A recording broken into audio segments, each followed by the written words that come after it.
Hello दोस्तों, सबसे पहले आप सभी को नमस्कार है। बीएमडी स्टोरी में आपका स्वागत है। माँ तुम ऐसी होती हो।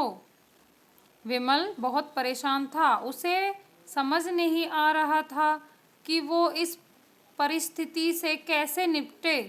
वो अपनी माँ को बहुत चाहता था, किंतु उसकी पत्नी और बच्चे उसकी माँ से बहुत नफरत करते थे, क्योंकि उसकी माँ की एक आँख नहीं थी।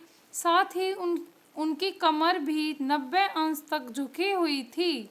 वैसे वह अपना काम सब खुद कर लेती है, किंतु फिर भी वो उसकी पत्नी और बच्चों को हमेशा खटकती है। दादी, आप ऊपर के कमरे में जाओ, मेरे दोस्त आ रहे हैं, विमल के बेटे अखिल ने बड़े बेरुखी से कहा। पर बेटा, मैं तो यहाँ बहुत दूर बैठी हूँ, विमल की माँ ने बहुत प्यार से कहा। नहीं, आप उनके सामने मत रहो, वो मुझे चिढ़ाते हैं, अखिल ने जोर से डांटते हुए कहा। क्या हुआ अखिल, क्यों चिल्ला रहे हो? विमल की पत्नी ने किचन से आवाज़ लगाई। देखो ना माँ, ये दादी यहाँ ड्राइंग रूम में बैठी है और मेरे दोस्त आ रहे हैं, अखिल ने शिकायत भरे लहजे में कहा। माँ जी, आप ऊपर चली जाओ, क्यों हम लोगों को लजवाती हो?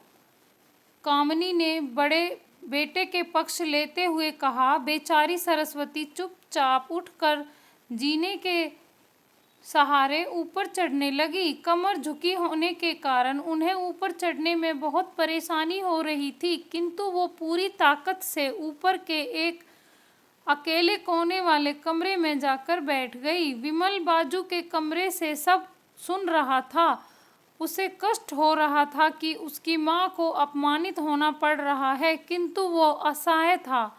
अगर वो कुछ कहता तो पत्नी और बच्चे विरोध करने लगते, क्योंकि वो एक प्रशासनिक अधिकारी था। उसका सामाजिक स्तर बहुत ऊंचा था। उसकी ससुराल भी एक उच्च घराने में थी, अतः वह चुपचाप इस तरह हर दिन अपनी माँ को अपमानित होते देखता रहता था। रात को विमल की पत्नी ने कहा, देखो जी, अब कुछ करो। कल कलेक्टर साहब की पत्नी आई थी। माँ जी अपने देसी धुंधुरा में उनसे मिली। मुझे बहुत शर्म आ रही थी बताते हुए कि ये मेरी सास है। मैंने कह दिया कि दूर की रिश्तेदार हैं, इलाज कराने आई हैं। विमल को रोना आ गया, किंतु फिर भी वह चुप रहा। उसे समझ नहीं आ रहा था कि वो क्या करे। अपने बेटे की मनोस्थिति को सरस्वती अच्छी तरह से जानती थी और बेटे को कोई कष्ट न हो, इसलिए वो हर बात को चुपचाप सह लेती थी। विमल बहुत उदास रहने लगा। एक तरफ परिवार और सामाजिक स्तर पर जीने की प्रतिबद्धता थी। आखिर माँ से अपने बेटे की यह हालत नहीं देखी गई। एक दिन उसने अपने बेटे से कहा, विमल, बहुत दिन हो गए हैं, मैं अपने गांव जाना चाहती हूँ, मुझे वहाँ पहुँचा दो। मेरा यहाँ मन नहीं लग रहा। किंतु माँ, वहाँ तो कोई नहीं है, तुम्हारी देखभाल करेगा कौन? विमल ने आश्चर्य से पूछा। अरे, सब गांव वाले तो हैं और तुम्हारे मामा जी तो उसी गांव में रहते हैं, और फिर हम सारी व्यवस्था कर आएंगे ना। कामिनी को तो जैसे मन की मुराद मिल गई हो। हाँ बेटा, बहू सही कह रही है, सरस्वती ने लंबी सांस लेते हुए कहा। विमल जानता था कि गांव में माँ की देखभाल करने वाला कोई नहीं है, लेकिन अपनी पत्नी की जिद के कारण वह अपनी माँ को गांव छोड़ने पर विवश हो गया। माँ को गांव छोड़कर आते वक्त उसे रोना आ रहा था तथा अपनी बेबसी पर गुस्सा भी आ रहा था। पत्नी और समाज ने उसके इन मनोभावों को दबा दिया और वो अब सुकून सा महसूस करने लगा। कुछ दिनों के बाद उसके चाचा, जो अमेरिका में रहते थे, आने वाले थे। जब विमल बहुत छोटा था, उसके पिता जीवित थे, तब वो भारत आए थे और उसके बाद वो अब भारत आने वाले थे। पूरा परिवार और आस पड़ोस बहुत उत्साहित था। अमेरिका से विमल के डॉक्टर चाचा आ रहे थे। डॉक्टर रमेश ने जैसे ही घर में कदम रखा, सबने मिलकर बहुत उत्साह से उनका स्वागत किया। क्यों विमल, भाभी नहीं दिख रही, कहाँ हैं? डॉक्टर रमेश ने उत्साहपूर्वक पूछा। जी, वो गांव में रहती हैं, यहाँ उनका मन नहीं लगा, कामिनी ने सपाट लहजे में उत्तर दिया।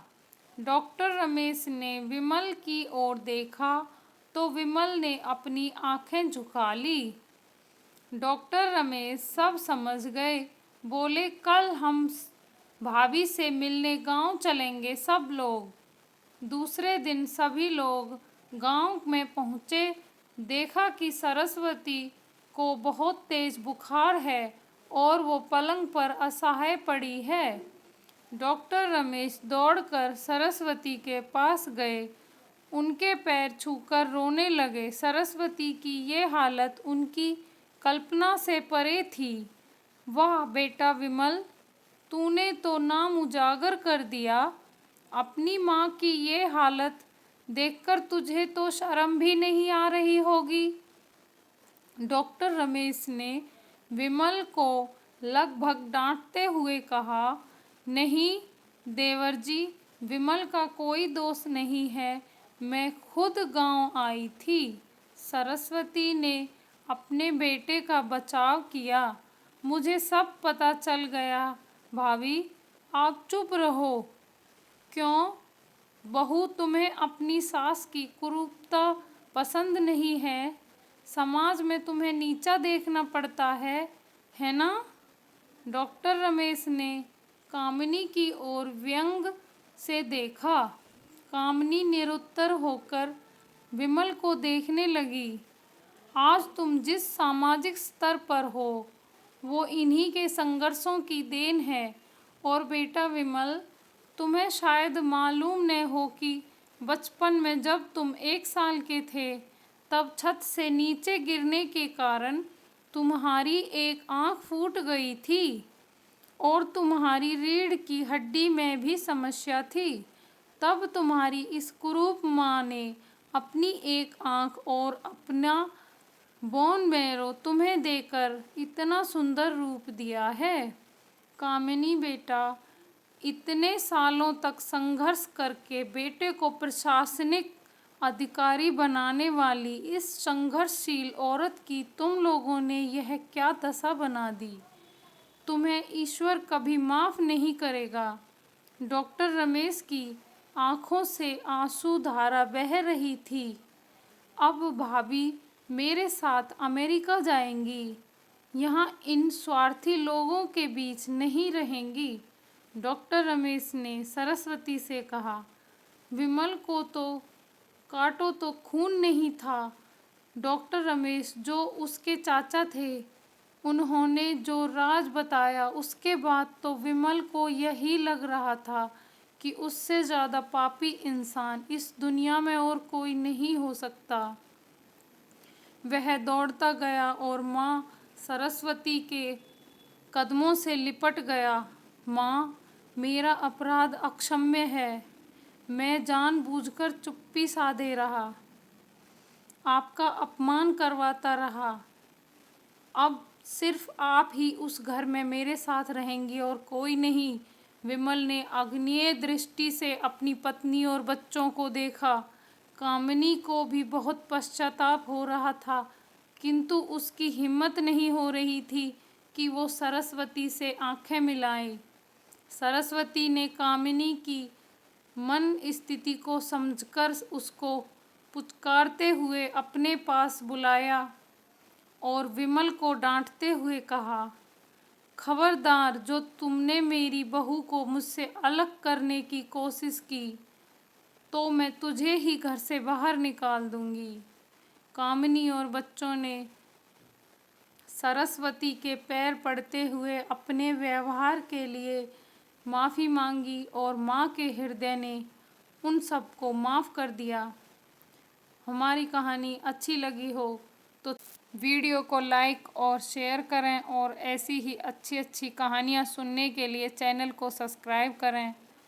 धन्यवाद।